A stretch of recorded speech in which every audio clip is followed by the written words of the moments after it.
Coming up on this Monday edition of Newsline at noon, the nominee for the nation's chief prosecutor, Kim Jin-tae, faces a string of difficult tasks, including uniting a divided prosecution and completing a sensitive probe into the spy agency's alleged meddling in last year's presidential election.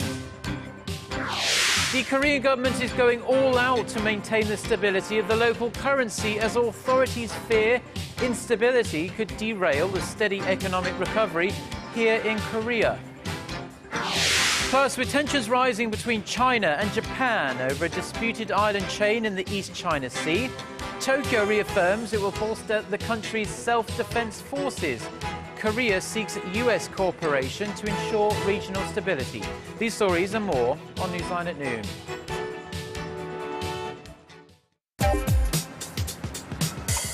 Where's the best place for bibimbap? Les Jeux Olympiques d'hiver se dérouleront-ils à Pyeongchang? هل أنتم حقاً سابع أكبر مصدر في العالم؟ この歌手は誰ですか？你好，最近哪部电视剧的人气最旺？ Korea is attracting interest from around the world. The more you know, the more you want to know. Dynamic Korea.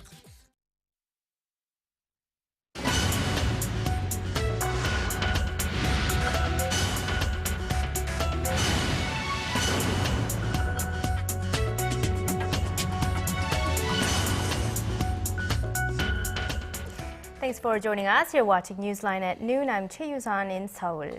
Very good to have you with us. I'm Mark Broom.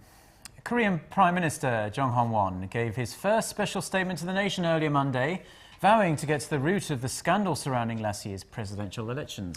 Prime Minister Jang said President Park Geun-hye did not receive any help from the National Intelligence Service during the election, and he stressed the government will identify the truth and take necessary actions. Lawmakers have been wrangling over suspicions the spy agency launched an online smear campaign ahead of last year's election to sway public opinion in favor of then presidential candidate Park. The Prime Minister also asked for joint efforts between the government and lawmakers for the swift passage of legislation aimed at stimulating the economy and improving the lives of the people. President Park has finally tapped Kim Jin-tae, former deputy chief of the Supreme Prosecutor's Office, as new prosecutor general.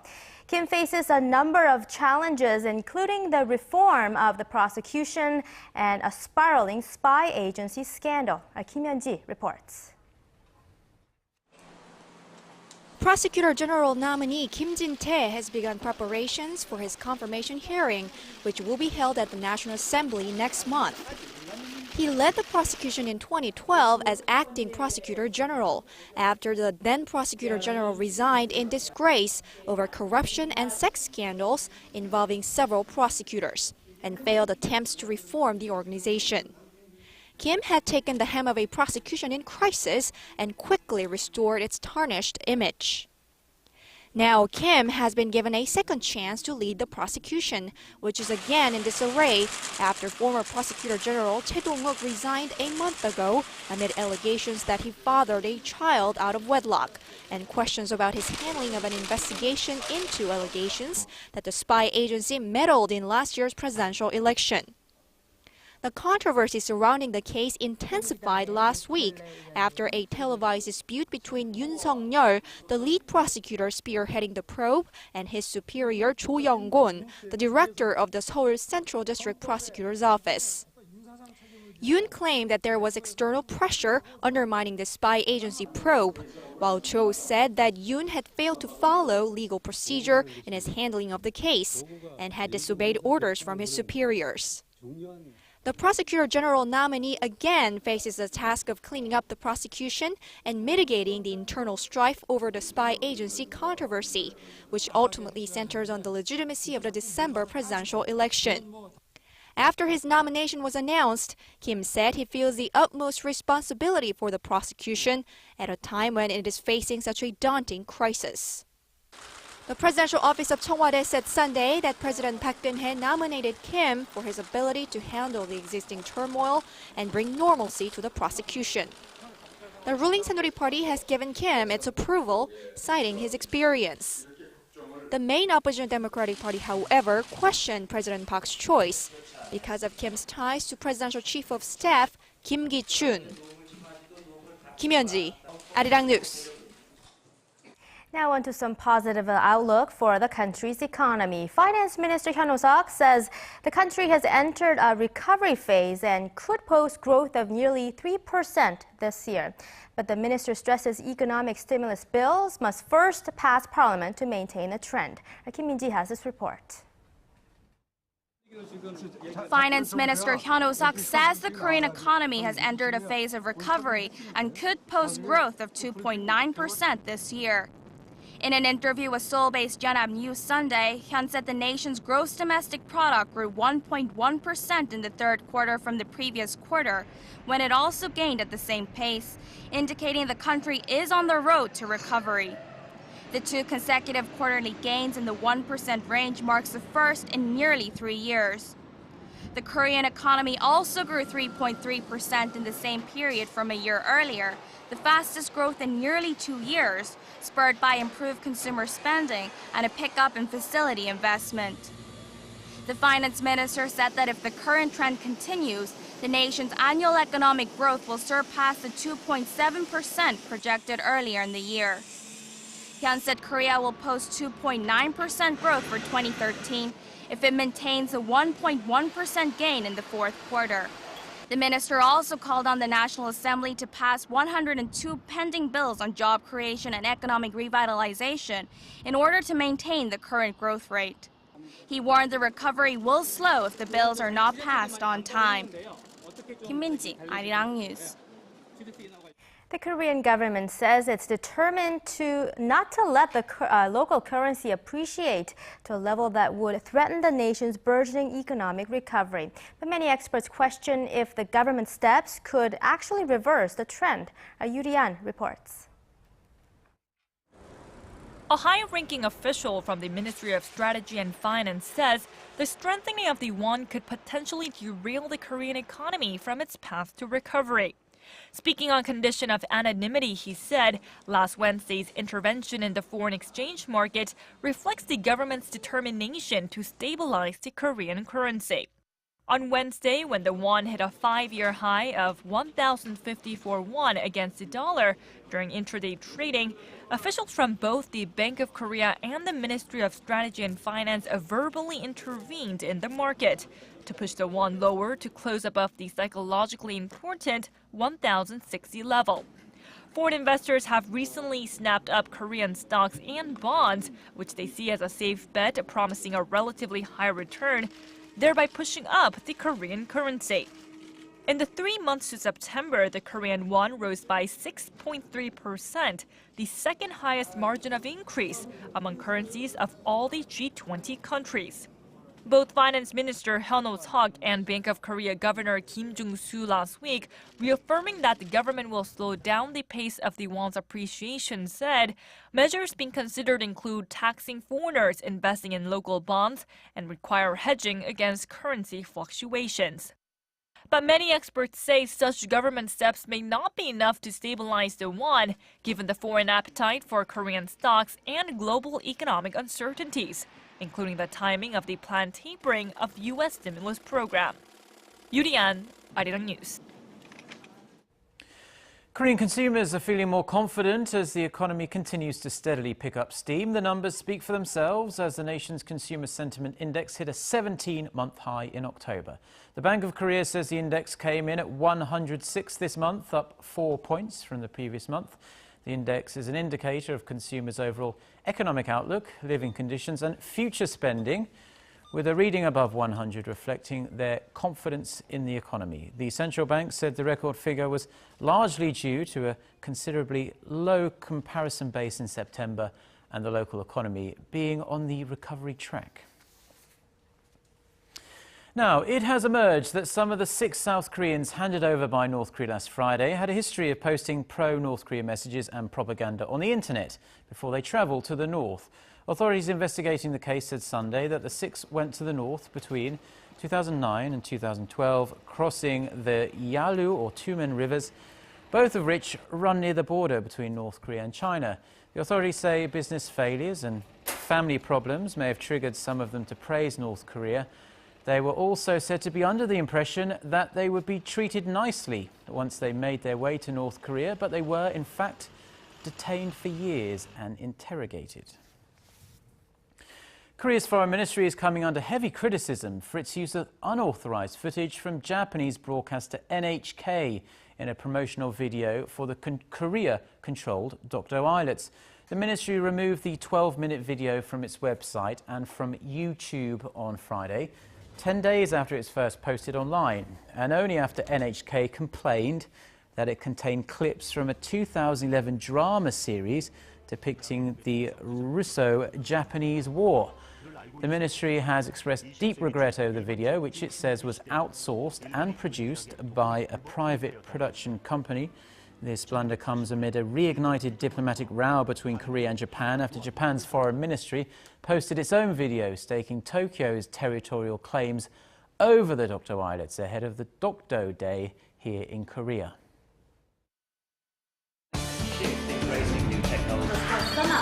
For your fill of Korean and international news.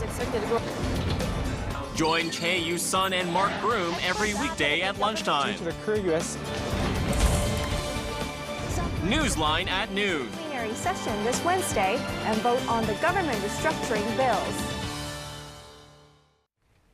Tensions between Japan and China are reaching dangerously new levels, with the two nations provoking each other through increasingly military means.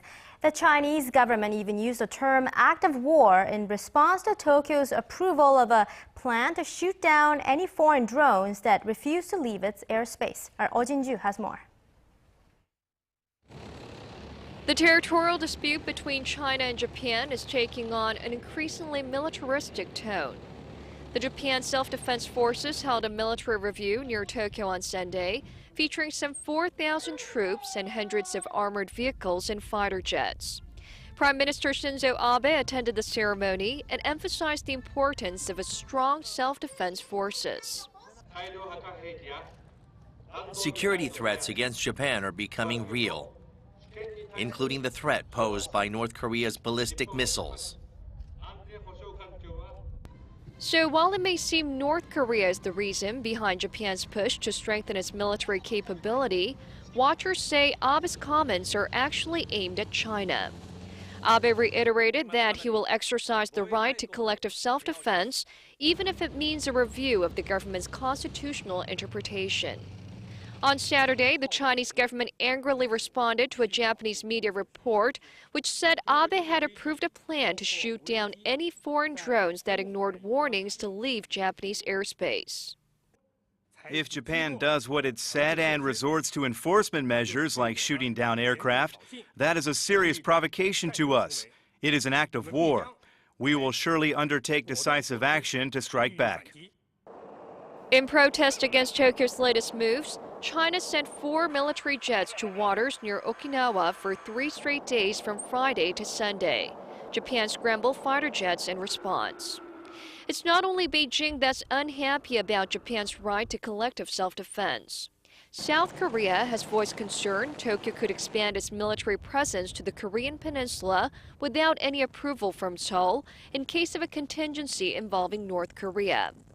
This is because the South defines North Korea as its territory under the Constitution, while Japan sees the North as a separate sovereign state.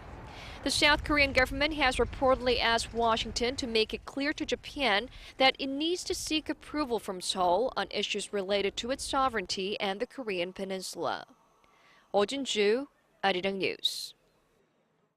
New claims are emerging over the extent of which U.S. intelligence agencies have been listening into German Chancellor Angela Merkel's mobile phone communications.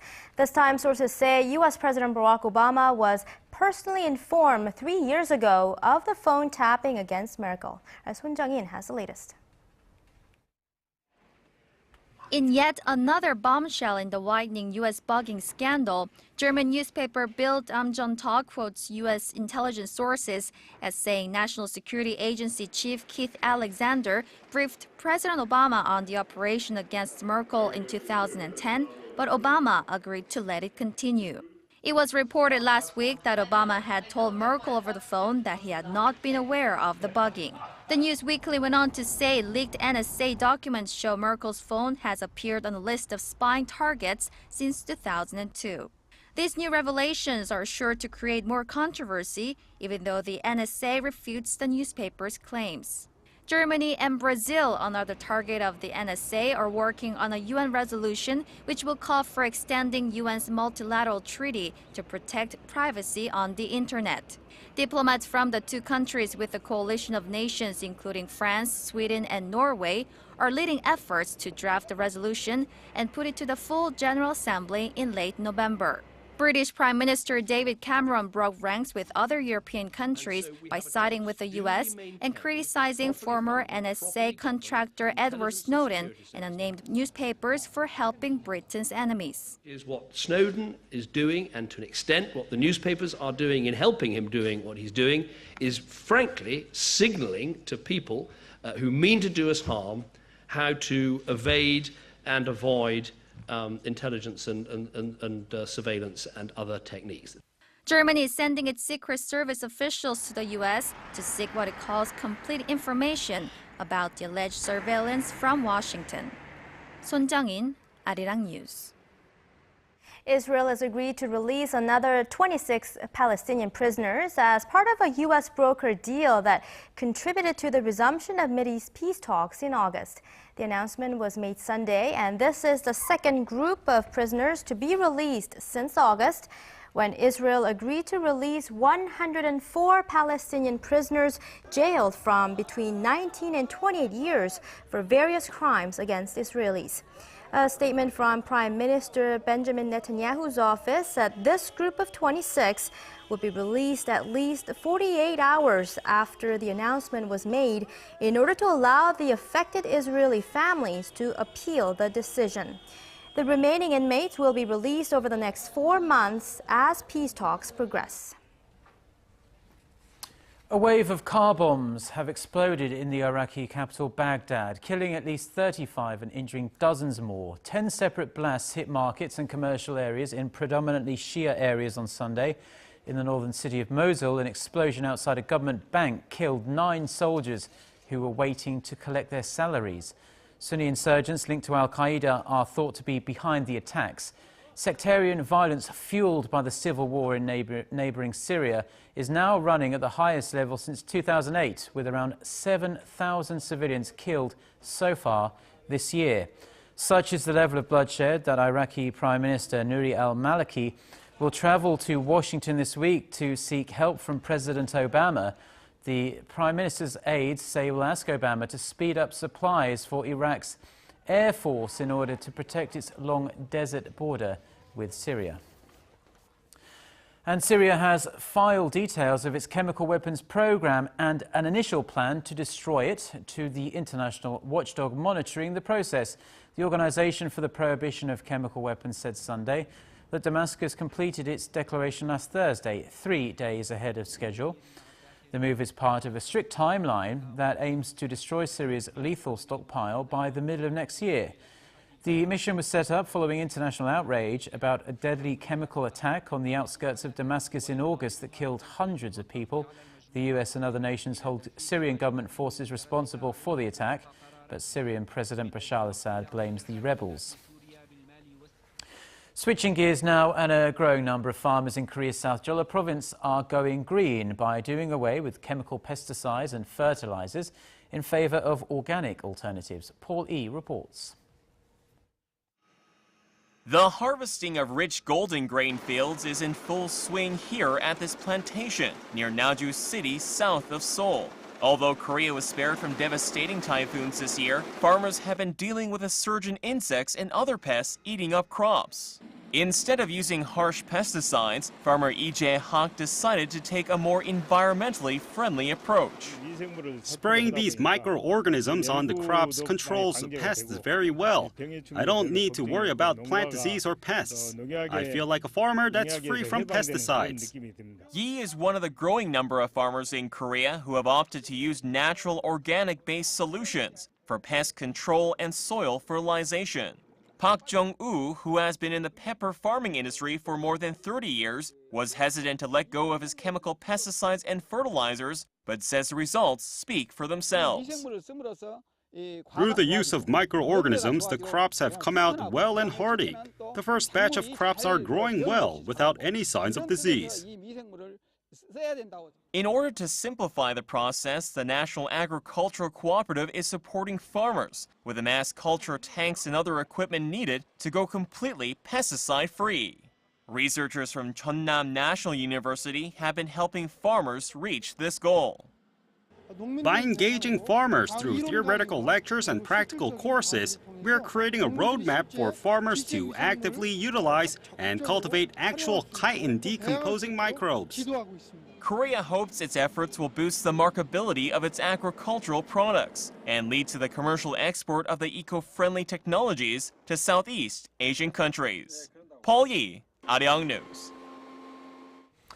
The iconic street leading up to Gwanghwamun in downtown Seoul is set to go car-free at least one day every week starting next year. Officials say they hope to transform the area for pedestrians and festivals, with similar plans for other cultural districts across the city. Han Dan reports. Gwanghwamun Plaza has been the place to be to experience some of Korea's biggest events in recent years, such as the opening of the 2002 World Cup. Gwanghwamun is one of the most recognizable landmarks in the capital city, with growing public demand to open up its roads for urban festivals and other events. I wish there were a lot of places like Gwanghwamun Street where everyone could gather and have fun. It would be great if a lot of these public places were open so we could spend time with family and friends there. In response, the Seoul metropolitan government will be closing the busy street off to traffic once every week starting next year. City officials say it's just the first step in making Seoul more pedestrian-friendly. The walking street will operate every Sunday and then eventually be expanded to pedestrian-only streets once it gets more familiar. We're planning on establishing a framework on transforming Gwanghwamun Street into a walking paradise. The car-free zone will cover some 12 vehicle lanes and stretch over 500 meters from the Gwanghwamun Palace gates to the Sejongno intersection. The city has been introducing more and more of these popular car-free days to other districts, from the youthful neighborhood of Hongdae to the cultural mecca of Itaewon. 37 car-free street events were held across the city this year alone, up 32% on year. The car-free streets are expected to become even more prevalent as they reduce traffic accidents, reduce greenhouse emissions, and promote the local tourism industry. Han Da-eun, Arirang News.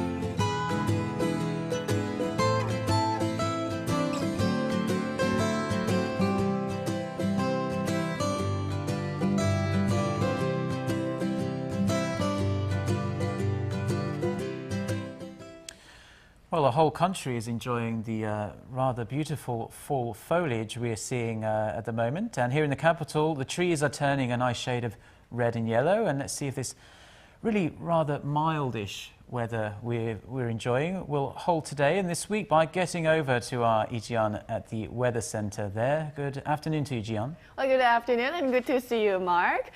Could we have asked for a better weekend? I mean, it was a bit chilly on Saturday, but mild enough to spend some time outdoors enjoying the autumn colors, right? Right, Ji-yeon. Well, I mean, can you believe it? It's already the last week of October. Right. Yeah. Halloween is on this Thursday, and then we'll head into November. Well, it is hard to believe. The National College Entrance Exam is just around the corner on November 7th, and then kimjang season starts. Well, that's the time when Korean makes kimchi. But before all of that, there's still some time to enjoy the stunning autumn colors. Today, it looks like we'll have another day of fair weather with temperatures in the 20s in most regions. Well, right now, we are looking at patches of clouds in the northern parts of the peninsula, but more clouds will be rolling into the country as we go through the day. And tomorrow, the central region will wake up to gloomy skies with sporadic showers in the afternoon, while the rest of the country will have a repeat of today's weather conditions. And if we take a look at outlook for this week, things are looking good. Aside from the rain in the central region tomorrow, we'll have a beautiful fall weather with temperatures in the high teens and low 20s across the region with plenty of autumn sun. With that in mind, let's take a look at the readings for today. Unlike the chilly morning lows we had, the afternoon high in Seoul will make it to 19, and Daegu and Busan will get up to 20 and 21 degrees respectively. And it looks like Jeju will enjoy a mild autumn day, while Daejeon and Dokdo will top out at 18, but Mount Kumgang will rise to 10. That's all for Korea, and here's the global forecast for viewers around the world.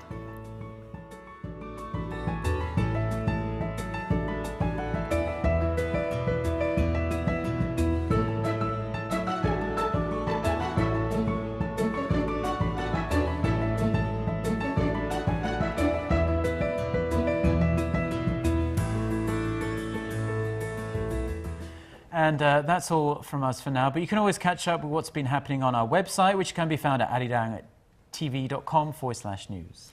Thank you for watching, and do stay with Arirang TV for more on the day's headlines.